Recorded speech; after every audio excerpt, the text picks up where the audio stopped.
So welcome, folks. It's Sunday afternoon, December the 7th today. And today, it's 4 in the afternoon, which is a good time for Europe, being in morning time. And so today we're going to be talking about a concept called Maya. Now, a bit of historical information about Maya in the context of Buddhism is that it's quite frequently used, and almost always it's used in a metaphorical sense, but the metaphors tend to look like that it's a personality. And now, Maya or Mara, actually, the history of the word itself, Mar, comes from the word death. And that often Mara is referred to as death. But in Western mythology and religion, they have a concept of a devil or Satan, and that Mara, even in the pre-Buddhist times, was never that sort of thing. Like we see Satan or the devil as evil incarnate. All right.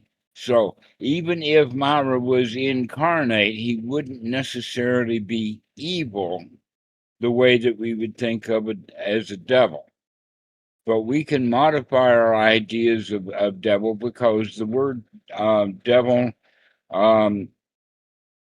also has a cartoonish kind of quality to it, especially with the idea of having a devil on one shoulder over here and an angel on this shoulder. And that in that regard, the devil is actually just another voice that comes from within. And that's the way to really look at Mara, is that it's something that is within each one of us, not something that's outside, not something that's evil incarnate or part of the cosmos, nor is there any great big war like Armageddon coming in the future. That all the war that needs to be done can be done right here, right now, without harm. In fact, the war is to stop the harm. In other words, the war is to stop the war. And so we have many examples within culture that talk about the devil in many ways, and we need to really kind of change that into the Buddhist concept of what is Mara, which is often, like I said, used metaphorically, but in fact, it's more psychological. Now,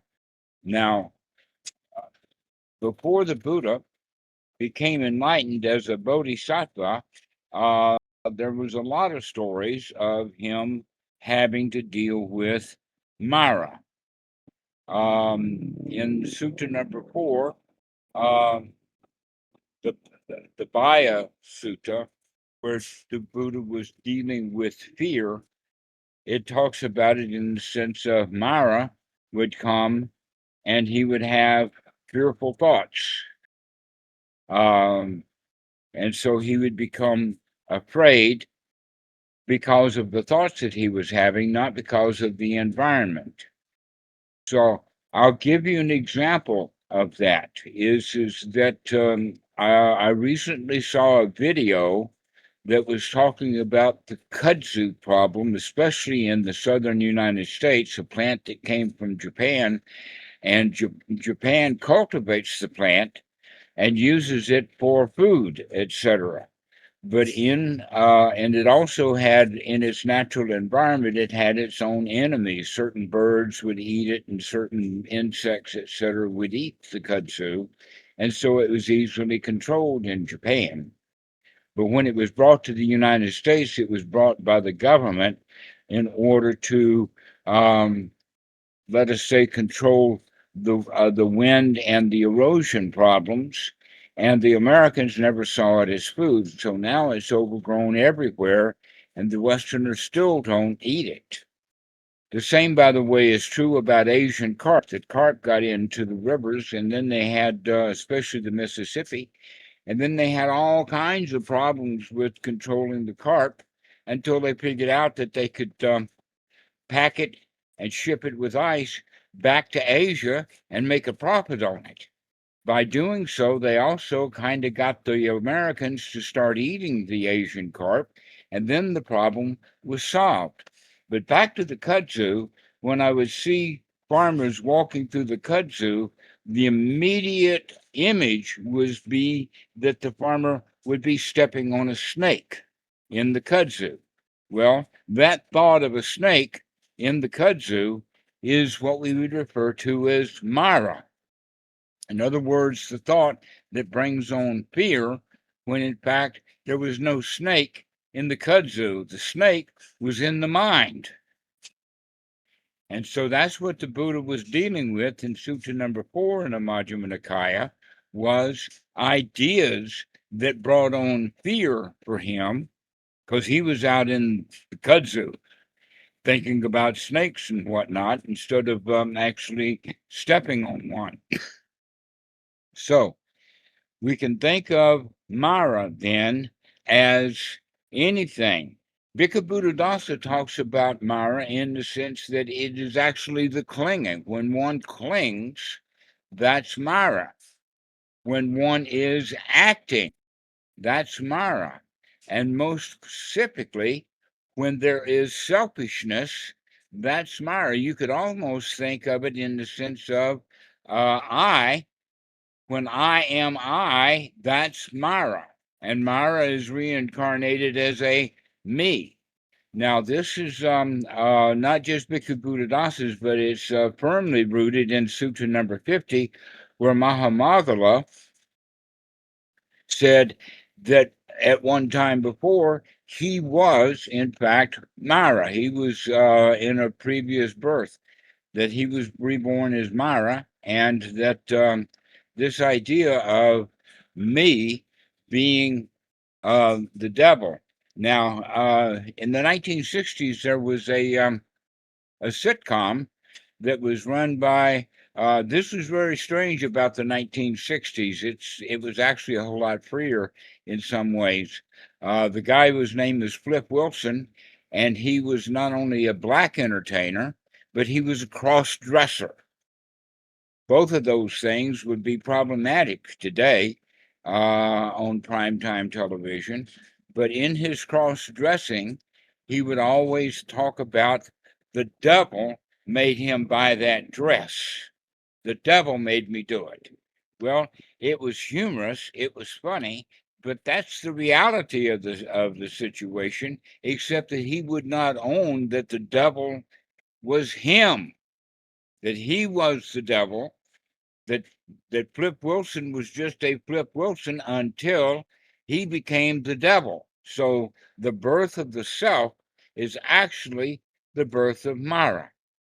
Now, Mara also has the definition of death itself, or in regards to when we think about death, that's where the fear comes from. So fear and Mara are simultaneous, death and Mara are simultaneous, or the self clinging, any of those kinds of things. You could go so far as to just say your average, ordinary, unwholesome thought is Mara.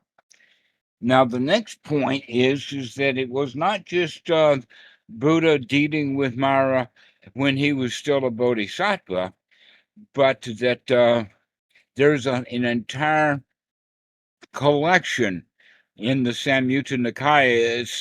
It's number 4. Out of 57 different collections, number 4 is actually labeled as Mara. And there's more than 20 suttas in there where Mara appears to the Buddha after he was enlightened. This is an important point because most people think that when someone is fully awake, fully enlightened, a Buddha, an Arahat, that they don't get visited by Mara anymore. Well, the sutras right there are proving that that's not the case. But the case was, in fact, that whenever Mara would come, the Buddha would know it immediately. Aha, I see you, Mara, there you are. And so he would be able to deal with his unwholesome thoughts, deal with his fear immediately, rather than having Mara saddle up beside him and make him feel bad and all of that. So don't think that the Buddha was perfect, but rather think of him as being alert, awake, and fast, so that when Mara would come, he would know it immediately. That's basically all there is to the teaching of Mara. Does anybody have any questions about it? Let's go ahead and make this an easy one. Timo, what do you have to say about this?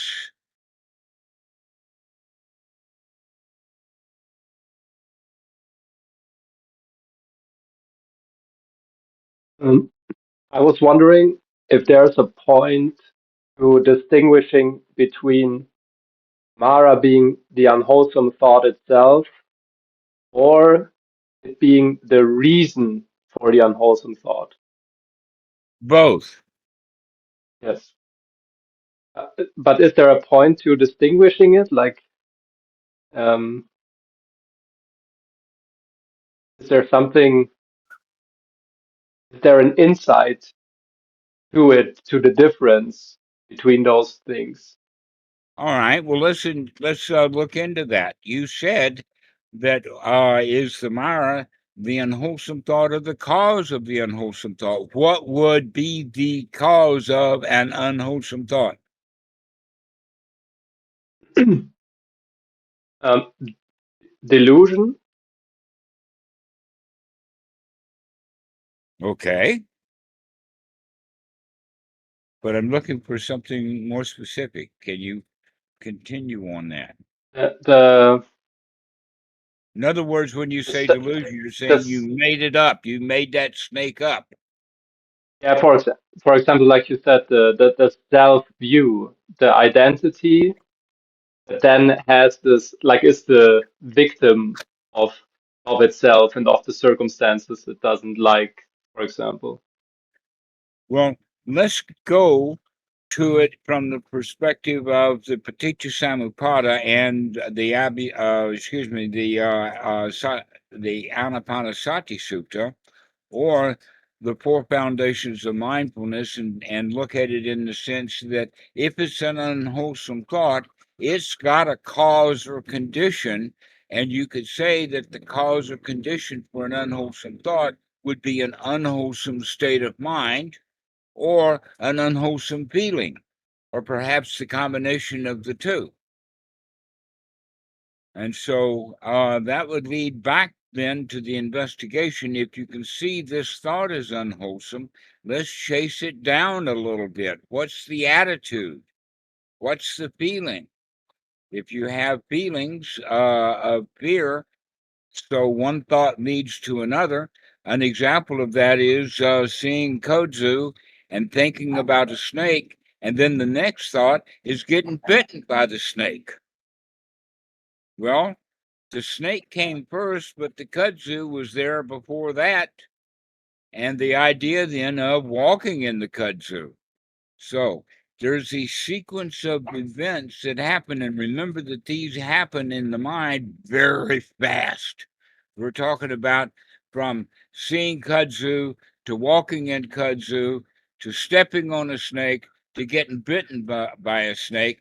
That's a series of four thoughts, each one of them taking 200 or 300 milliseconds each. And so within 2 or 3 seconds, we've gone from a beautiful green place into being bitten by a snake. Interesting, hmm? And why would we have that idea? Well, if we have the idea then is that kudzu is dangerous, But in fact, kudzu by itself is not dangerous. It's not dangerous to in most respects. So who made up the snake?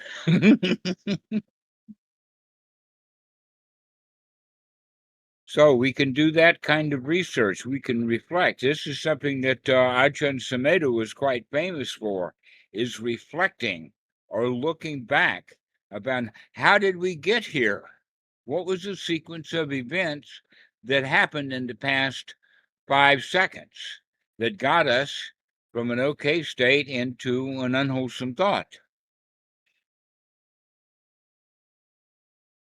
And it almost always has to do with the underlying attitude of a victim, being victimized by, in this case, victimized by a snake.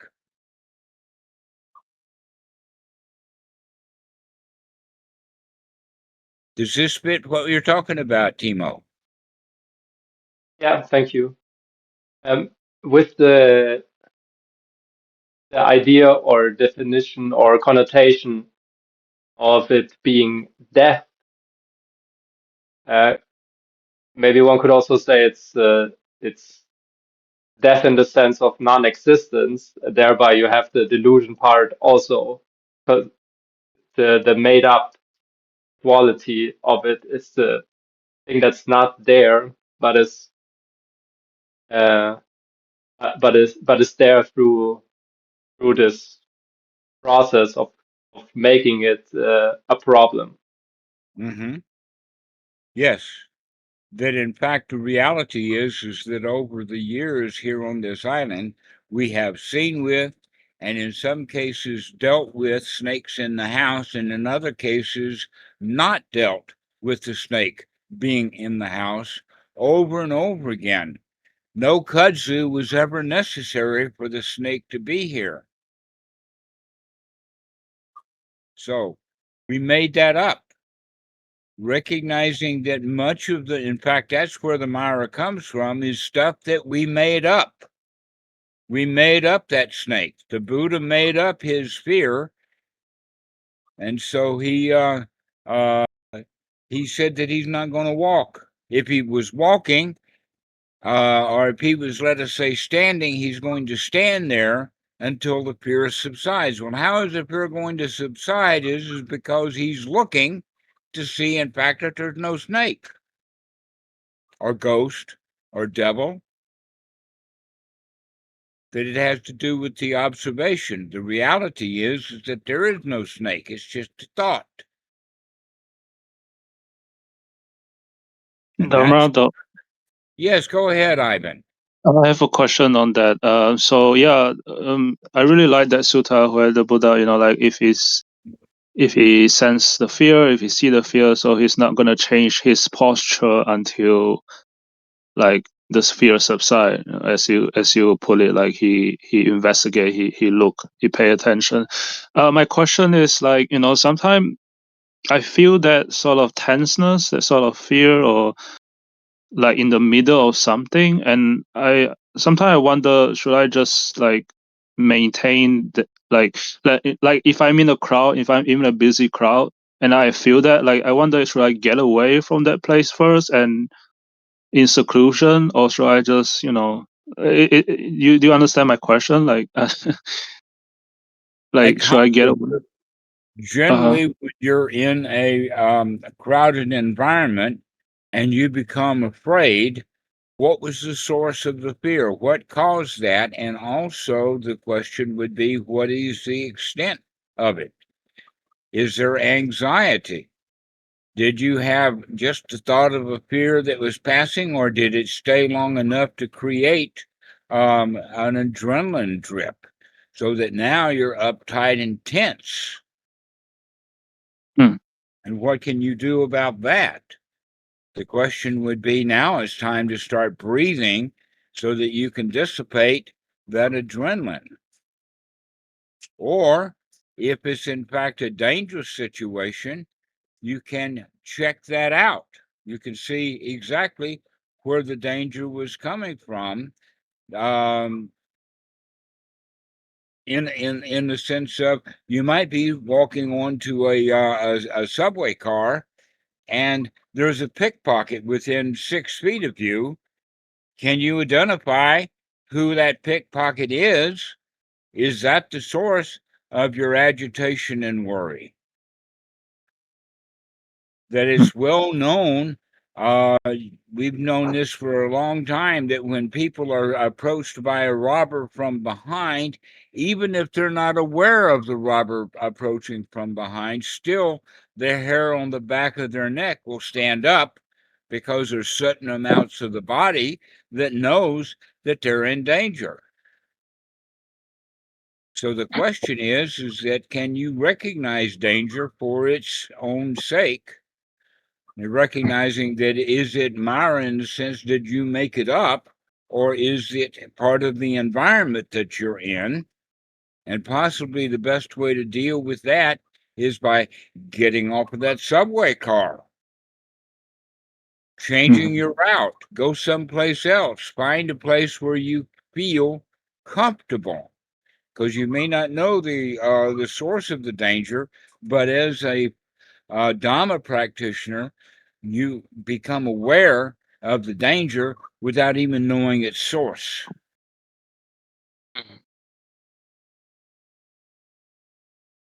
Yeah, that makes sense. Yeah. Okay, so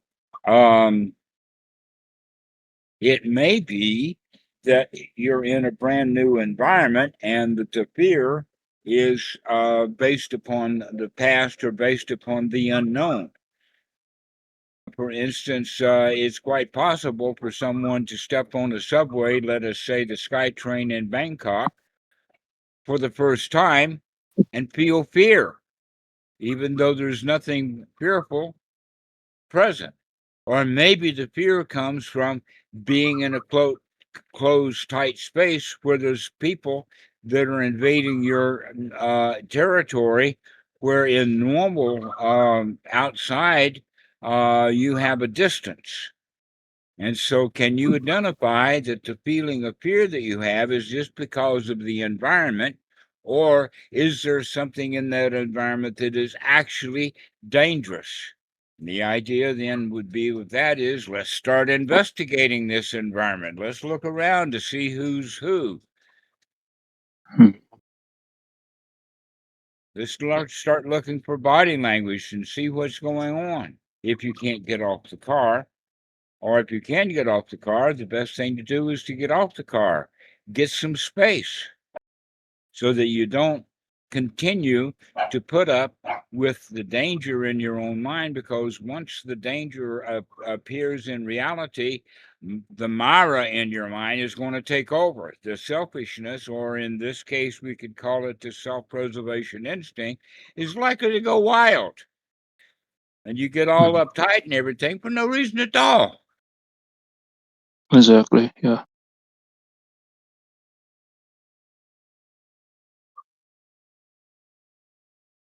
So, Mr. Ben, do you have anything to say about this?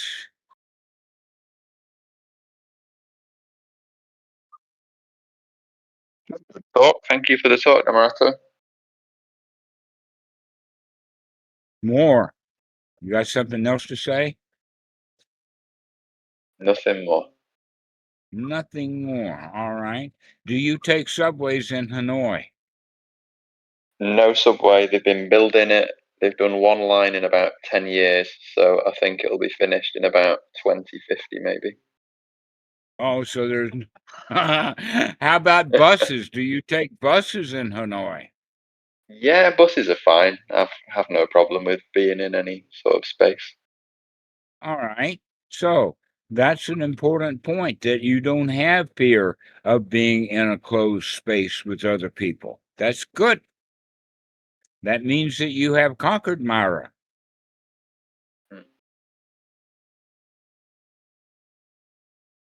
So, animal, what do you have to say? So I see that Sumara is when we are clinging to something, when there is the me or the self-interest arising. towards whatever is happening. And like you said, the unwholesome thoughts can come or arise when the mind state or the attitude is already unwholesome.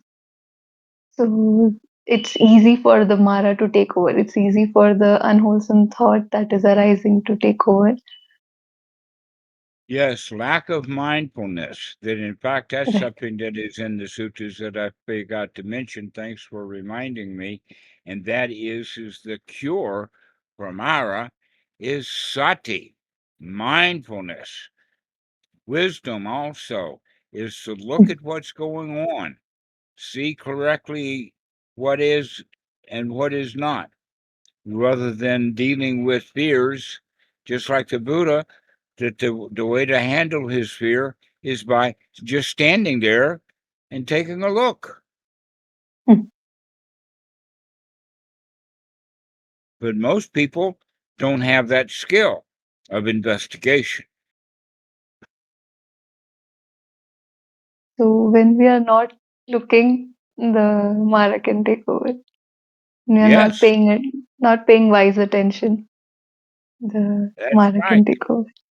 Those in fact, you could go so far then as to say also that the Mara is actually stored in and is part of our memory base, part of our Sankara.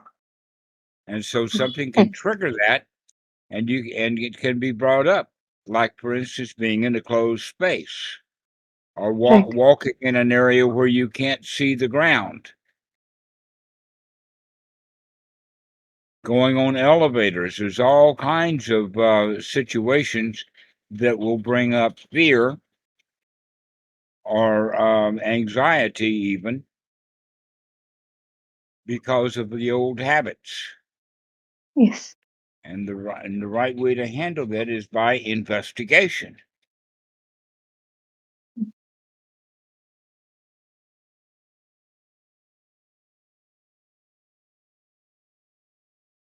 Eddie Leo, do you have something to say?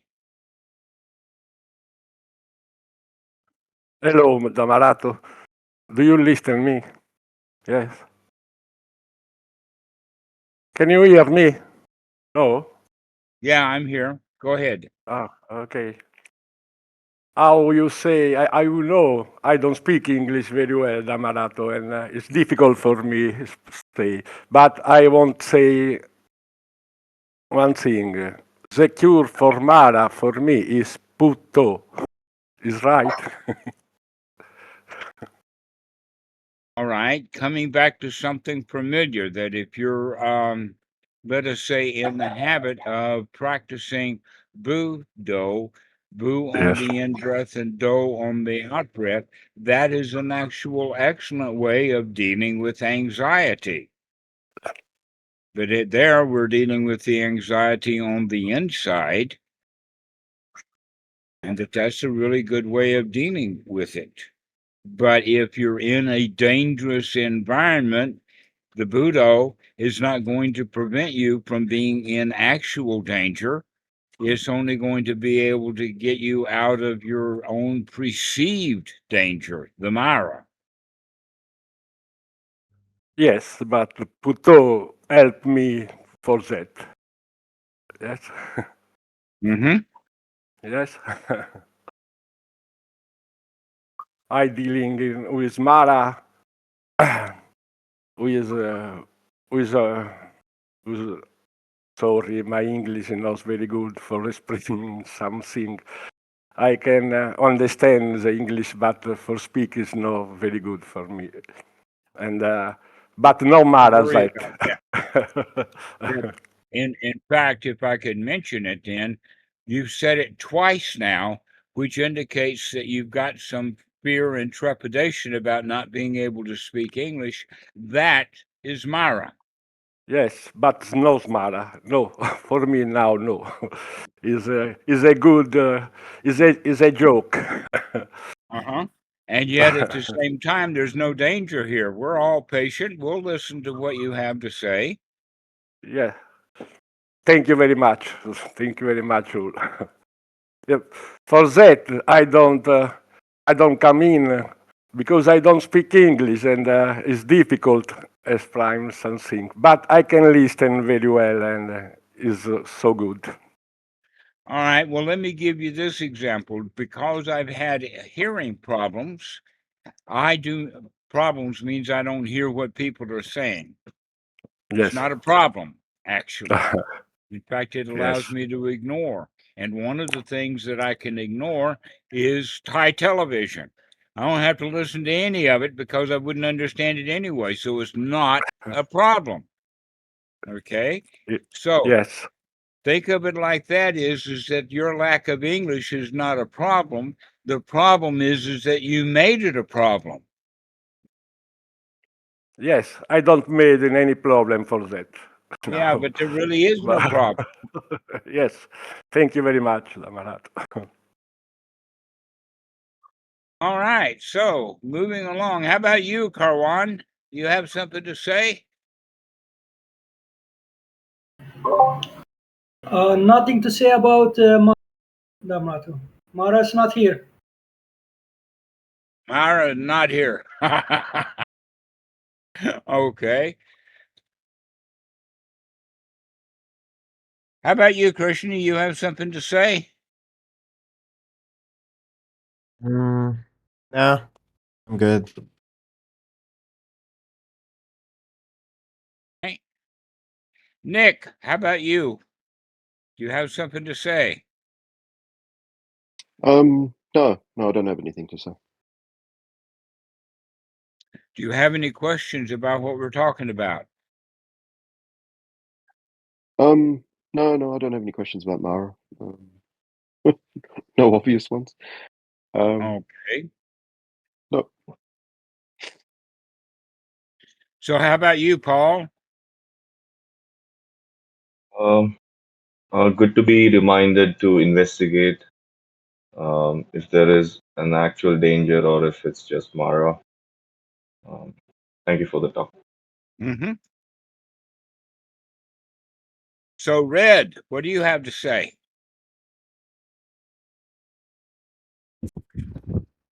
About the stories that we make up.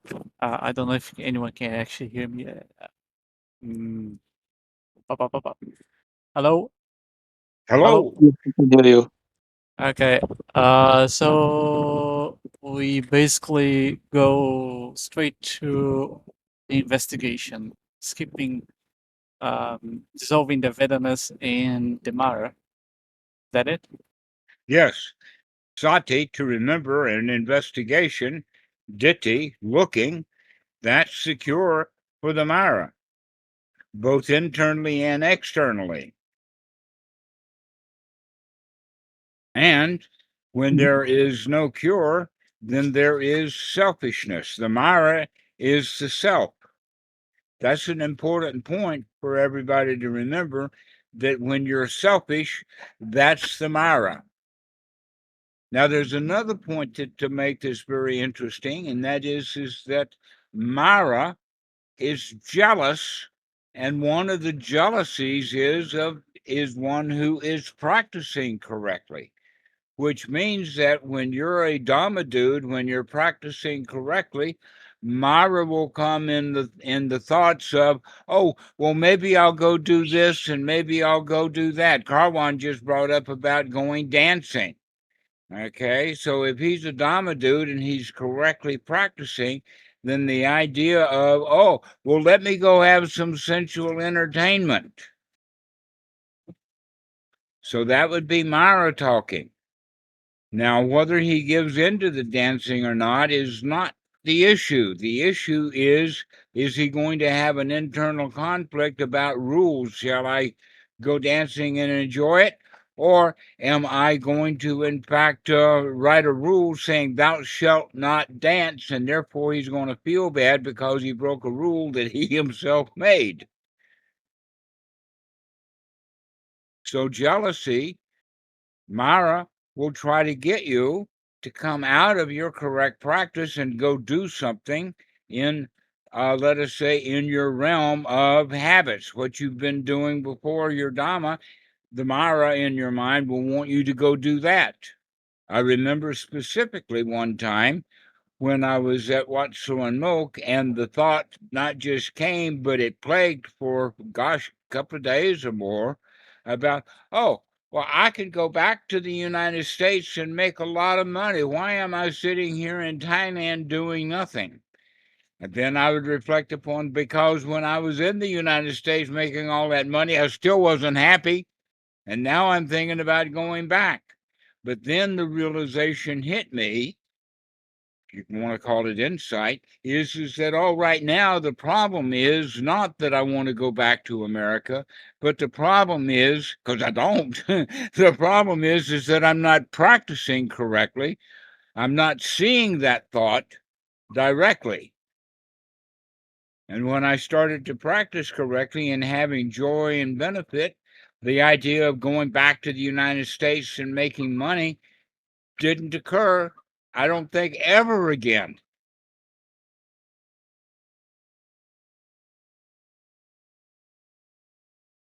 Because I started practicing correctly. I wasn't practicing correctly, and the reason for it was because I was letting Myra dictate that right now is not good enough.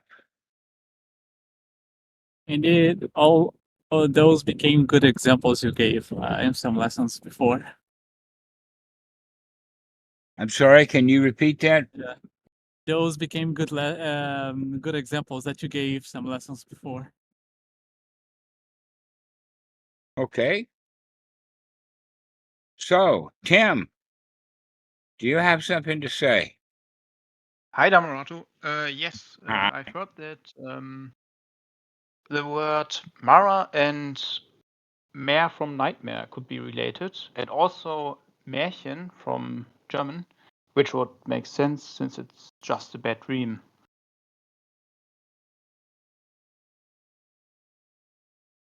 Can you explain a little bit more? Yeah, just relatedness. Mara, Mare from nightmare, and it's just it's not real. It's just a dream. So there could be a connection in the language. Okay, I'm using the word dream differently than you. I would use the word actually the proper would be perception or storytelling, but in the low class Dhamma world that I live in, I would say you made that shit up. You're dreaming would be another way of saying that. Yes. You make it up. That's what a dream is something that we made up. Yes, yes. So that's where the Mara is. In other words, when we say we made that shit up, we could say, and that's the Mara. And not only that, but we become that Mara. That's who we are in that moment. That means that's the self. That's the arisal of the self. Now, I know that it's been a great discussion throughout Western Buddhism. Does the self exist or not? And that's actually not the right way to phrase the question, because you're not going to get an answer. There's going to be a yes or no answer to that yes or no question. That is better to understand that there is no permanent self, that is temporary. It arises and then passes away, just like everything else, except that it also happens at the speed of thought. Within a second, you can tell yourself a story, and that story can be just an image, just a slight image. You can have, like I said, stepping into the kudzu, and then the thought is just a snake. Well, that snake was just an image. It didn't even last a tenth of a second. It was fleeting. But if you have those fleeting little images pop up, then that's going to lead to attachment. It's going to lead to the self-preservation mechanism, which is going to bring fear. where in fact it was just a thought, a very short timed thought. Not much there at all. Yes. So it's not even at a full dream level. They say that dreams last about 5 seconds. Some of these dreams last not even a tenth of a second.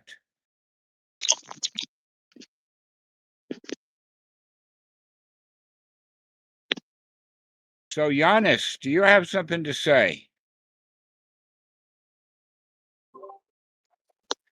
Yeah, it's very fun to catch Mara when you see it coming. Also because it's usually the same stuff.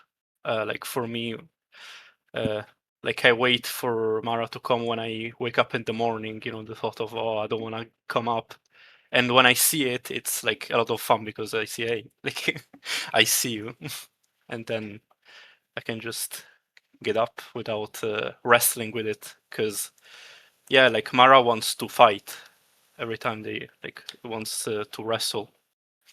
But if you see Mara coming, like you don't have to go and It wrestle. wants to own, wants to control. Yeah. Wants to do anything to gain control. And guess what? That's in our nature. It's part of our DNA. You can call it the self-preservation instinct. And when it arises as Mara, and it also arises as a self. Mm-hmm. And if we're on guard, if we're mindful, if we're watching, we can say, aha, I see you, Mara. That's a very famous statement by the Buddha. It occurs often in the sutras, especially in the Samyutta Nikaya, in the group of fours of the Mara. Aha, I see you, Mara. Yeah. Yeah, I think there is a I lot of... saw that, Mikey. Yeah. I saw that. Yeah, I've read some analogies that they compare the mind to a throne with like only one spot. And yeah, like throughout the day, a lot of Maras want to go and get on the throne, and you have like to watch for that. Yeah, that throne indicates ownership.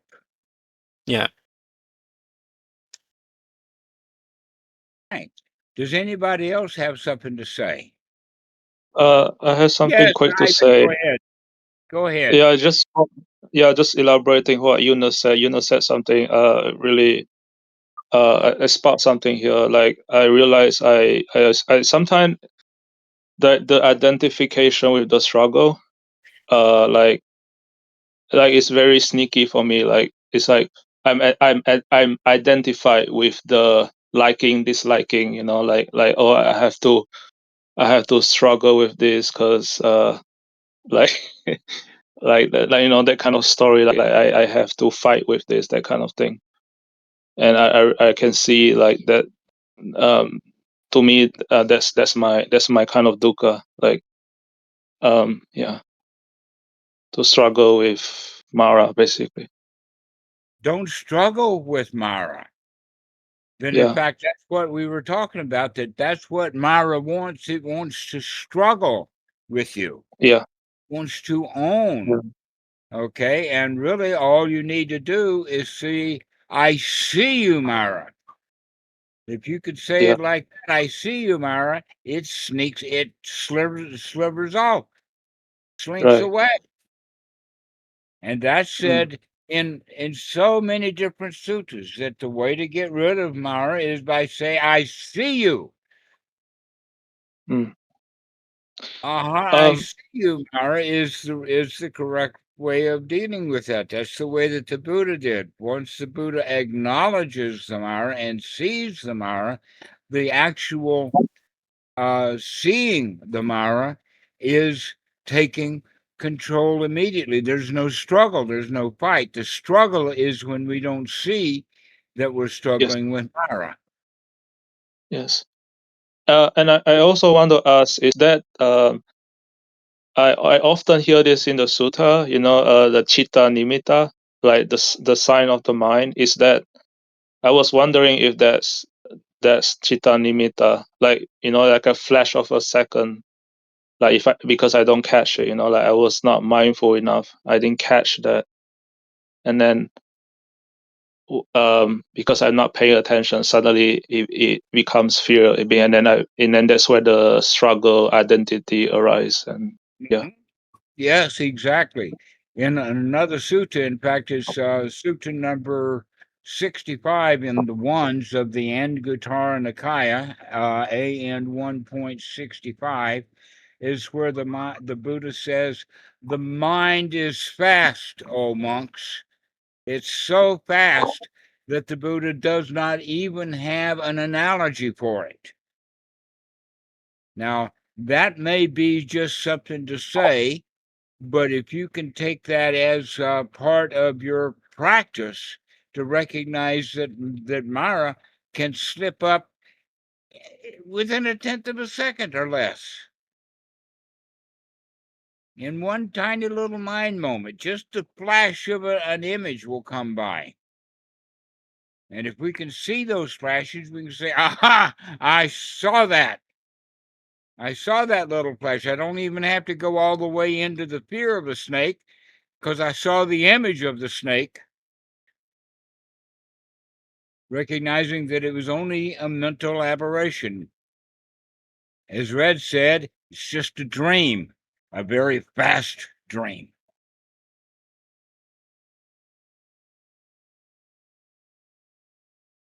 So, Ivan, you've heard me say this before, wakey, wakey. Pay attention. Watch these little things as they pop up, because they pop up really fast. It's almost it's like really a spark. fast. Yeah, it's just a spark, but if you're not aware of that spark, then it can set something on fire.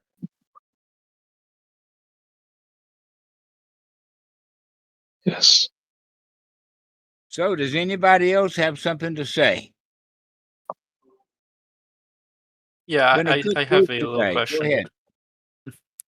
So, like, what will be the difference between Avijja and Mara in this sense? Because I've also heard Avijja being described in this way, like the magician in your mind that plays tricks on you, Avijja.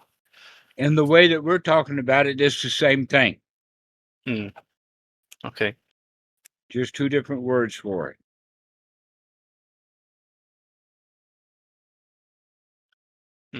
Ajiva means not knowing, ignorance.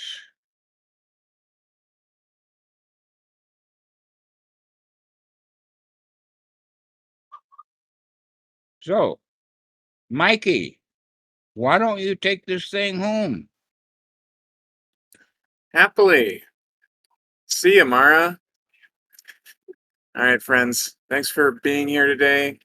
So nice to see so many kind and worth knowing Dhamma friends here. If you'd like to join us here on the Dhamma Friends Discord, click the link in the video description on these YouTube videos. You can also listen to these talks on Spotify and iTunes and other podcasting platforms. And we also invite you to check out the OpenSanghaFoundation.org website, where we have many resources such as the Sangha Map and books by Buddhadasa, talks by Dhammavidu, blogs by some of our practitioners here, and a whole lot more. So yeah, Dhammarato's going to go now, but y'all are welcome to stay on, have fun, make some friends, maybe share something about your practice. Yeah. So yeah. One last point, and that is I see Potato. Eric, do you have one last thing to say? Hello, Dhammarato. No, I logged in late, just catching the tail end of it, but happy to be here. Good to see you. You came in a little late, but that's okay. All right. Well, I'm going to go now, and I would like everybody here to stay. and to talk about Mara and talk about relationships and being friends with one another. This is all about Sangha. Sangha is, in fact, a community of wise friends. And we help each other with the Dhamma. We help each other see Mara. So, ta-ta for now. We'll see you later. Thank you for coming. Thank you. Thank you. Thank you, Dhammarato. Dhammarato.